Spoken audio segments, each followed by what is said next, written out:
शिव महापुराण की कथा कहती है, भगवान शंकर का अनुमोदन कहता है कि आपकी जो भक्ति है, भगवान धन से, संपदा से या सत्ता से या वैभव से या दौलत से भगवान कभी नहीं रीझता। अगर भगवान को चाहिए तो तुम्हारा केवल निर्मल मन चाहिए, भगवान को और कुछ भी नहीं चाहिए, तुम्हारा केवल मन। उसके सिवाय भगवान तुम्हारे वैभव से, तुम्हारे पास में कितनी गाड़ी है, कितना बंगला है, कितना धन है, कितना वैभव है, कितनी सत्ता है, कितनी, बहुत बहुत निवेदन करूंगा जीजियों, माएँ बैठी हैं, मेरी माताएं बैठी हैं, बहनें बैठी हैं, नमन करते हुए आपसे कहूंगा, मेरे भाई लोग बैठे हुए हैं, इनसे भी कहूंगा, दिल से अगर आप शंकर को रिझा रहे हो ना, तो ये व्यासपीठ से कहता हूं कि आप 3 महीने में कुबेरेश्वर धाम सीहोर पहुंच जाओगे। दिल से अगर रिझाया है आपने, शंकर को मनाया, दिल से प्रार्थना करी, मेरे शंभू से, मेरे ओघड़दानी, मेरे त्रिकालदर्शी, मेरे कैलाशी से, आप कहे दिल से, बुरी चाहे। शंभो शरणे मांगू घड़ी रे, दुख दया करी ने दर्शन।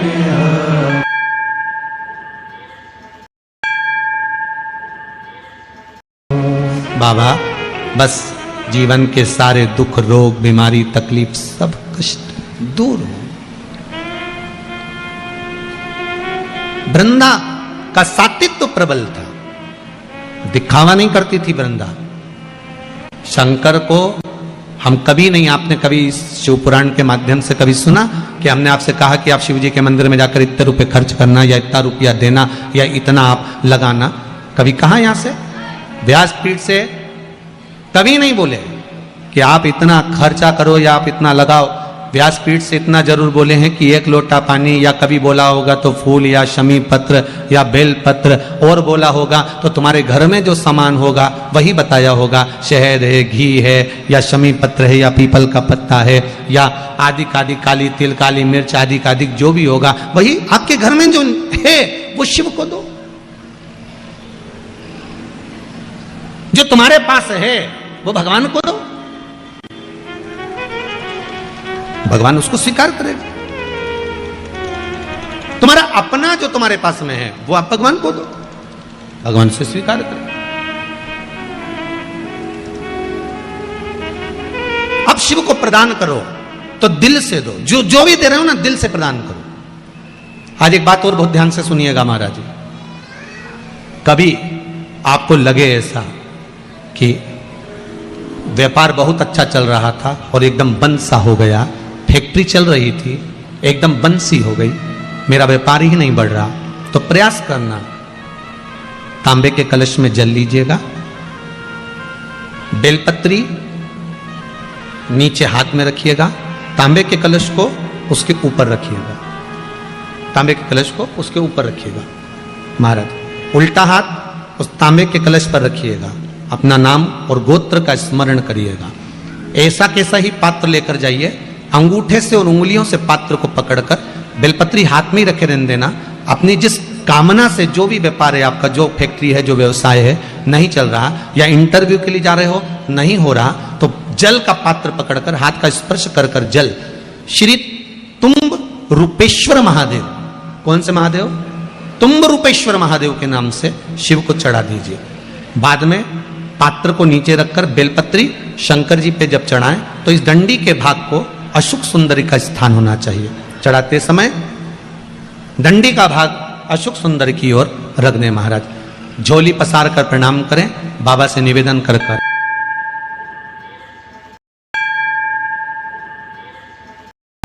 3 से 4 दिन लगेंगे, जो व्यापार ठप पड़ा था उसमें थोड़ी सी उन्नति होना प्रारंभ हो जाएगी।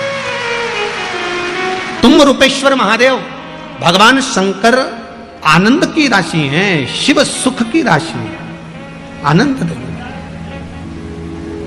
शंभो शरणे मांगू दुख दया कारी भगवान शिव ओघड़दानी त्रिकालदर्शी कैलाशी अविनाशी शंकर के चरणारविंद का रस स्वादन सुख दे। महाराज माता वृंदा देवी का सातित्व प्रबल था, कैसे मारा जाए? शंकर भगवान ने भगवान विष्णु से कहा मैं इसका सातित्व प्रबल है इसलिए मार नहीं सकता, इसका सातित्व जब डोलेगा तो मैं इसको मार सकता हूं। तो सातित्व कैसे डोलेगा? तो भगवान विष्णु ने कहा एक काम करता हूं, मैं जलंधर बनकर उसके घर में जाता हूं, आप जलंधर को युद्ध के मैदान में ले जाइए, आप जलंधर को युद्ध के मैदान में ले जाओ। भगवान ओघड़दानी त्रिकालदर्शी कैलाशी जलंधर को ले गए युद्ध के मैदान में। भगवान नारायण जलंधर बनकर उसके घर में प्रवेश कर गए, वृंदा के साथ रहने लगे।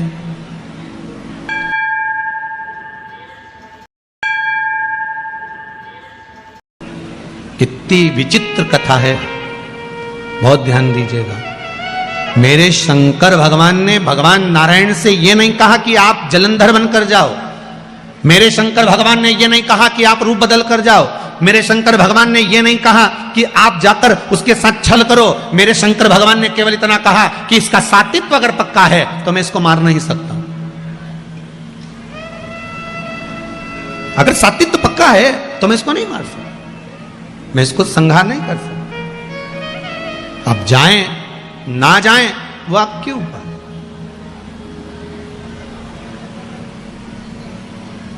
कहना शिव का काम है, करना आपका काम।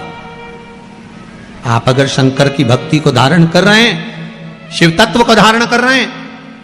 एक माता जी ने लिखा है, गुरुजी आपने अभी और बहुत सारे पत्र तो यहां पड़े हुए हैं, ये पढ़े नहीं है परंतु उम्मीद है बाबा का। एक पत्र में लिखा है कि आपने जो सावन के महीने में शिवरात्रि का पूजन कराया था, उस समय पर मेरे हाथ में उस पूजन के 15 दिन पहले पैरालिसिस आ गया था, एक भाग पूरा काम करना बंद कर दिया था।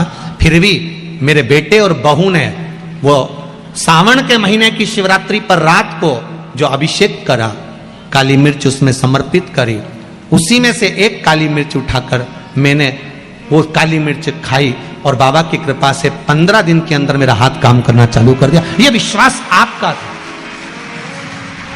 ये भरोसा आपका था।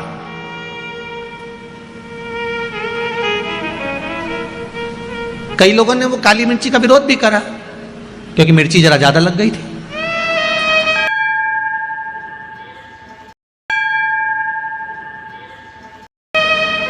अब जो नी पड़ता है उसको तो मालूम ही नहीं कि काली मिर्ची का वर्णन लिखा हुआ है। पहले भी हमने श्योर व्यासपीठ से कहा कि इस अध्याय में, इस श्लोक में, इस जगह पर लिखा हुआ है कि शंकर को काली मिर्ची चढ़ती है। बोला था कि नहीं बोला था? बोला था ना। अब उसके बाद भी अगर लोग उस चीज का, क्योंकि व्यक्ति है, मानव है, ये मानव शरीर है, इससे और हम कहते हैं कि प्रयास करेंगे हम अपनी जिंदगी में, और आज तक भी प्रयास करते रहे हैं। आपका विश्वास कभी नहीं तोड़ेंगे, इतना भरोसा रखना। इस व्यासपीठ से वही बोलेंगे जो इस शिव महापुराण में लिखा होगा। जो उपाय बताएंगे वो पुराण के अंतर्गत के बताएंगे, एक भी उपाय ऐसा नहीं बताएंगे जो जीवन में दुख दे। और आप लोगों ने उपाय करे होंगे, सबको लाभ मिला होगा। बोलो मिला कि नहीं मिला? इंदौर जैसे शहर के लोग भी अगर उपाय कर रहे हैं तो उसका लाभ, जो लिखा है उसको बताओ। मां अपने बेटे को भी कहती है कि बेटा जा रहा है, सुनो, तोरण पर जाओगे, घोड़ी पर चढ़कर जाओगे, तोरण लगाओगे, अंदर जाओगे, तुम्हारी सासू मां तुमको कुछ खाने को देगी तो एकदम मुख आगे मत करना, वो हाथ खींच लेगी। बोलो समझा के भेजती कि नहीं भेजती? मां भी समझा के भेजती है। मेरे वेद व्यास जी महाराज ने अगर ये 24,000 श्लोक की शिव महापुराण की रचना करी है तो जनमानस को समझाने के लिए करी है कि अगर जीवन में दुख है तो शंकर को ये वस्तु समर्पित कर देना, शिव तेरा कार्य कर देगा, शंकर तेरे को संभाल लेगा, तुम शिव के हो। अब आगे आप लोग फिर वो दूल्हा अगर मम्मी की कहना नहीं माने, माँ का कहना नहीं माने तो लपक। अब माँ ऐसा करे सासू और वो मुंह लेके आगे आए, फिर वो माँ हाथ पीछे करे, फिर आगे करे, फिर पीछे करे, फिर आगे करे, तो लोग उसकी सखियां जितनी हैं दुल्हन की वो हंसी उड़ाए, फिर संसार। अगर वेद व्यास जी महाराज ने लिखा है कि आप शिव को ये समर्पित करिए, शंकर को जल चढ़ाइए, बेलपत्र चढ़ाइए, शमी पत्र चढ़ाइए, ये धतूरा चढ़ाइए, इस भाग को समर्पित करना है, अब आगे आपकी मर्जी। कई कई लोगों को तो ये तक नहीं मालूम था कि सावन महीने में भी शिवरात्रि आती है। बस आ गई और निकल गई, मालूम है नहीं। सोमवार की अष्टमी पड़ती है, शिव और पार्वती का मिलन होता है, उसका व्याख्यान वर्णन, उसको समझो। शमी पत्र की क्या महत्वता है उसको समझो, बेलपत्र की क्या महत्वता है उसको समझो, उसको समझना है। शिव महापुराण की कथा कहती है, शंकर का अनुमोदन कर रहा है, शंकर की भजन कर रहा है, भगवान शिव की कथा कर रही है, अपने जीवन में उतारने का प्रयास करे शिव तत्व को। वृंदा को मारने, वृंदा के सातिर टिकाने के लिए शिवजी ने एक बार भी नहीं कहा कि भगवान विष्णु आप रूप रख कर जाओ, क्योंकि मेरे शंकर और मेरी पार्वती हमेशा एक मंदिर में रहकर आशीर्वाद प्रदान करते हैं, अखंड सौभाग्यवती भव। ये वर अगर देते हैं तो मेरे शंकर देते हैं, माता पार्वती देती, कोई दूसरा नहीं दे सकता। भगवान विष्णु ने वृंदा के सातित्व को डिगा दिया, शिव जी ने जलंधर को मार दिया, जलंधर का सिर कटकर वृंदा की गोद में जाकर गिरा। जैसे ही वृंदा की गोद में आया, वृंदा चीख पड़ी, मेरे पति का अगर यहां शीश है तो पलंग पर जो सोया है वो कौन है? जाकर पूछा, नारायण ने अपना असली रूप दिखा दिया, दिखाया, क्रोध आ गया। वृंदा ने कह दिया, वाह नारायण वाह, आपने मेरे साथ छल करा है, मैं आपको श्राप देती हूं, आप पत्थर बनोगे। और वृंदा हाथ में जल लेकर अपने ऊपर छीट कर तुलसी का क्यारा बनती है। जब तुलसी का क्यारा बनने लगी वृंदा, शिव जी से कहा, भोलेनाथ आपने मेरे पति को मारा है, आज आपसे कहती हूं कि मैं तुलसी बनने के बाद मेरा तुलसी का दल आप पर नहीं चढ़ेगा। केवल वर्ष में एक दिन बैकुंठ चतुर्दशी का दिन ऐसा होता है, रात्रि को 12 बजे से सुबह 4 बजे के बीच में शंकर भगवान पर तुलसी और ठाकुर जी को बेलपत्र समर्पित होती है।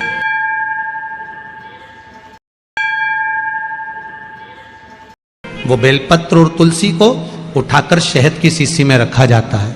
शहद की शीशी में उसको रखकर जो बच्चा पढ़ने में कमजोर हो, बुद्धि में कमजोर हो, जिसकी चंचल वृत्ति हो या मन पढ़ाई में स्थिर नहीं हो रहा हो, उसको 1 महीने तक वो शहद चटाया जाता है। 1 महीने से ज्यादा नहीं चटाना है। कई कई लोगों का जो दिमाग काम नहीं करता, बुद्धि विवेक काम नहीं करता, उसके लिए भी पहले वर्णन करा कि गाय जब अपने बछड़े को दूध पिलाए और बछड़े के मुख पर जो फेन आए, उस फेन को अमावस्या के दिन दोपहर में 12 बजे चम्मच में लेकर जो बच्चा चिड़चिड़ करता हो या पढ़ाई में मन नहीं लगता हो या दिमाग थोड़ा सा कमजोर हो, डॉक्टर के इसका विवेक काम नहीं कर रहा, बुद्धि काम नहीं कर रही है, उस बच्चे को 2 या 3 अमावस्या गाय जब बछड़े को दूध पिलाए, बछड़े के मुंह पर जो फेन आता है वो फेन उस बच्चे को पिला दिया जाए तो बच्चा विद्वान होता है, उसका विवेक काम करना प्रबल हो जाता है। जिसके शरीर पर सफेद दाग पड़ गए हो, चर्म रोग हो गया हो, चमड़ी सफेद पड़ गई हो, पूर्णिमा के दिन गाय जब अपने बछड़े को दूध पिलाए, उस बछड़े का मुख में जो फेन आए उसको निकाल लीजिए। पूर्णिमा की रात्रि को 12 बजे शरीर में जहां जहां पर सफेद दाग पड़ गए हो, चमड़ी सफेद हो गई हो, उस जगह पर लगा लीजिए। चंद्रमा की रोशनी में कम से कम आधा घंटा बैठ जाइए और बैठने के बाद में उसके बाद में फिर स्नान कर लीजिए। 2 या 3 पूर्णिमा उस फेन का प्रयोग कर देखिए, चमड़ी अपने असली रंग में आना प्रारंभ हो जाती है। महाराज माता